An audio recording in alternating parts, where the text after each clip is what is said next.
Do you sometimes find that your life is out of your control? It just happens to you and you watch from a distance, not being able to influence or change it? Well, I might have a solution. Hi, my name is Kumel. I'm an accountant by day and an avid reader by night. In these videos, I try and distill the books that I've read in a way that makes sense and that you can understand.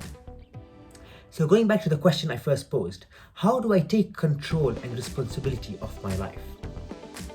Let me give you an example for me that's personal and that hopefully will make sense in what we're trying to discuss. So I'm currently training for my first ever marathon. This marathon will be in London on the 27th of April in 2025. It's going to be the biggest, it is the biggest marathon event in the world in history, with 56,000 runners being recorded to run in this marathon. No other marathon in history has been this big. So when it comes to training, I have to be very dedicated to make sure that I do all my training runs. I currently train between 3 to 4 times a week, run, and I also do some weightlifting and go to the gym sometimes to try and make sure that I build my leg muscles and my upper body in as good a fashion that I can. But the thing is, I have to put in the work to be able to get the output I'm looking for. Essentially, on marathon day, no one is going to be able to carry me across the finish line. I have to do the work, I have to work hard, and I have to make sure that I do cross the finish line, which is the aim at a certain time. But the thing is, if I do not put in the work, then there is no way I will be able to run the marathon, at least in the way that I want to run it, in terms of finishing at a certain point, at a certain time, using a certain amount of effort, and hopefully being pleased with the time that I finish with. There is no easy way. There is no shortcut. Anyone who's run a marathon will tell you that you have to put in the effort. You just have to work hard. And you keep on showing up every single week with every single run, trying to do your best you can. Some runs are good, some runs are not so good, some runs are lessons for you that you learn, which I have learned for a few of these lessons, and some runs you feel good about it because you know you've put in the effort and it shows when you look at the speed and the pace you're running at. But there is no shortcut. There is no shortcut. You have to put in the effort. If you don't put in the effort, you're not going to get the output. And to be honest, life is like this. You have to put in the effort in life. Even for a marathon, you might show up in your best form, but then you might get a cramp, you might sprain your ankle, something might happen on the day, and you don't get the time you want. You just can't predict. It's just the way it is. And the same with life. You might put in all the effort you want, or you can, but you just don't produce the effect and the result that you're looking for. But you still have to do the work. You still have to show up every single day and do as much as you can, because that is what is required. Your effort is what is required, not your results. Your results might come, they might not come. I might work very hard. In fact, I am working very hard for my marathon, but there is no guarantee that I will perform well. But there's one guarantee. If I don't put in the effort, there is definitely a guarantee that I will not be able to finish the cross the finishing line with the time I want. 100%. There is no way whatsoever, unless you think of a miracle, but there's no physical miracle possible that will allow me to finish at a good time if I haven't put in the work. It's impossible. And the same with life. I know some people get lucky. If you've read The Unfair Advantage, you'll know that some people do get lucky. They are able to get some unfair advantage that other people don't have. They might have the backing, they might have the support, the family structure, they might have money that other people don't have. But that's their life, and this is my life. My life is based on what I have been given and blessed with in this world. And all that's required is my effort based on my circumstances. It doesn't matter what someone else has. I'm not living his life. He's living his life. Or she's living her life. I am living my life. So all I have to do is show up in the best way possible and do the best I can in this world with whatever I have, whatever tools and resources I have to be able to live the best life I can. But the one thing I want to take from this video is something that I've been thinking a lot about, especially through my marathon training and applying that to my life as well, is that My life is my responsibility. No one else is going to do this for me. No one else is. Someone might push me to do the runs. Someone might give me feedback, might give me tips on how to improve my strides, on what kind of runs to do. They might tell me do a tempo run, do a speed session, do an easy run, do a long run, buy this shoe, have these gels when you run, buy this t-shirt, these shorts, whatever. Eat this before running, eat this during a run, eat this after a run. But that's all information. I mean, if I don't use that information, even if I try and use the information, if I don't put in the effort, nothing's going to come out of it. Nothing is going to come out of it. So my whole ethos currently, as I'm working through this marathon, is that my marathon training is like my life training. In life, you have to put in the effort, you have to put in the work. No one else is going to do it for you. It is your responsibility. And in this video, I just want to emphasize that for myself, that my life is my responsibility. It is up to me to make sure that I live the life I want to live. So in the beginning, I asked myself the question, how do I take back control of my life? Because sometimes I feel like life is just being lived. My life is just being lived, and I feel like I'm watching from a distance and just watching things happen to me, but not being able to control it, affect it, influence it. It's just happening to me. But you know what the answer is? The answer is just take back control. Just do it. It's a mindset shift, because once you realize that it is your responsibility, you can change your life. You can change the impact you have on your own life and on other people's lives too, because once you improve your life, you improve the lives of people around you. Because when you show up with all that energy and the zest for life, it becomes infectious, because other people then get it out of you as well and are able to live their best lives because of you. Because you living your best life, even if you don't say anything, when they see you living your best life, they feel like they want to live their best life too. But it all starts with taking back control. Control that you have, the control that I have. It is all within my capacity and capability. It is all there. But if I don't control, if I don't use that power that I have been given to control my life, then I have no one to blame but myself. Now you might easily say, but if you look at the people in Gaza, for example, or look at the people in war-torn countries, or people in Africa who have no food, they're struggling, what about them? It's unfair. I know it's unfair. Of course it's unfair. But that is their life. That is what they have been allotted to. This is what I've been allotted to. I'm missing things that I would have loved to have had, but I don't. And they have the same thing. Of course, I'm not comparing the two, because it's two completely different worlds that we're living in.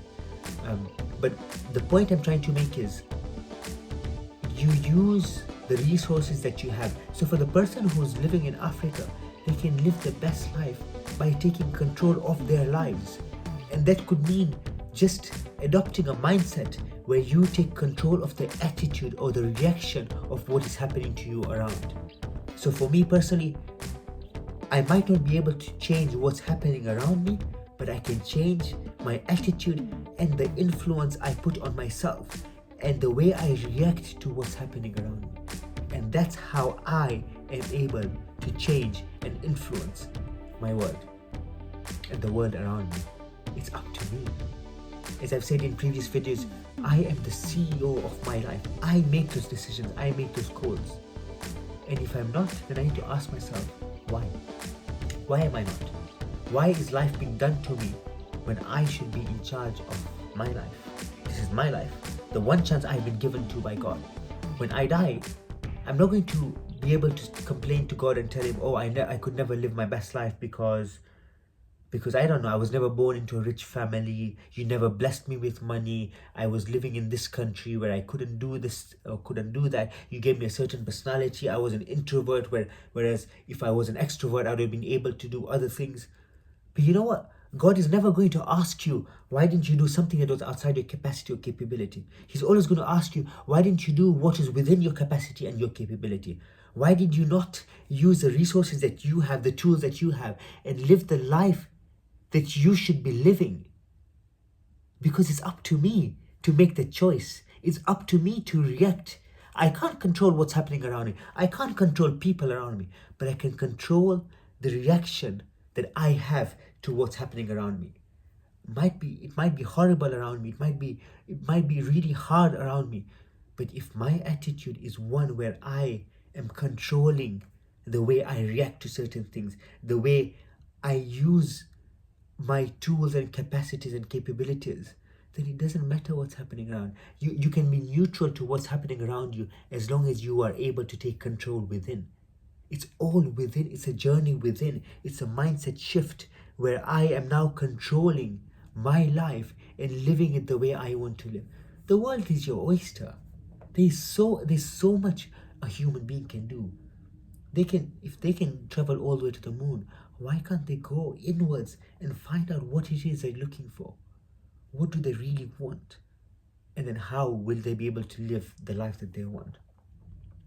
So, the point I'm trying to make in this video, that I've been trying to implement in my own life, is that my life is under my control. And I'll be deluded to think that it is not, because the fact that God gave me this life means He gave it to me under my control. Why do you think Nelson Mandela was able to bring South Africa outside apartheid? Or Mahatma Gandhi could single-handedly transform a nation, single-handedly? As they say, be the change you want to see in the world. The world hasn't changed, but you can change, and then you can change the world around you. And you know what? If it's blessed and if God wants, it will change everything around. But it's not your responsibility to change everything around. Your responsibility, my responsibility, is to change within, is to change inside. And then anything else after that is a bonus and is a blessing from God.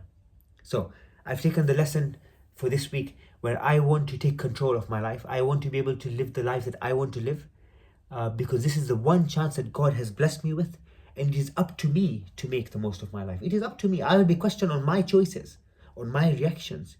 I won't be told, why did this happen around you? I'll be told, why did you react in this way to what happened around you? It's my reaction, my attitudes that I will be questioned about, that I will be able to use, and not what's happened. It doesn't matter what's happened around you. It doesn't matter. That's not in your control. You take control, I take control of what I can control, of what is within my capacity and capability. And then the rest will fall into place as long as I become the change I want to see the world. I personally become the change I want to see in the world. So I hope that inspires you to take personal action, to take action for yourself, to change the life that you want to live, because it is your life. You should live it the way you want to live it. Achieve the things you want to achieve. You have a bucket list, do it. Do it, because you have one chance to live. Because once you die, it's gone. It's gone forever. And you can't use the excuse, oh, this happened to me and that happened to me. Everything happens to everyone. But that's no excuse. It's up to you to take control. You can make small changes, but these are called ripple effects, the domino effects. When you make one small change over 20, 30, 40 years, the ripple will form into place, will fall into place, and then you will have a transformational journey. So I really look forward to your transformation journeys. I am very excited for your transformation journeys, the journeys that you will take inwards and that will implement and visualize and manifest outwards as well. And this will be a phenomenal experience that you'll be able to live a holistic, a eudaimonic life, that, as Aristotle called, a great life that you can live. And I'm so excited for you to live that life. So please do take that opportunity that you've been given, this one chance that you've been given. And I'm telling this to myself, that you have one chance to live 4,000 weeks, as Oliver Berkman writes in his book, or titles his book.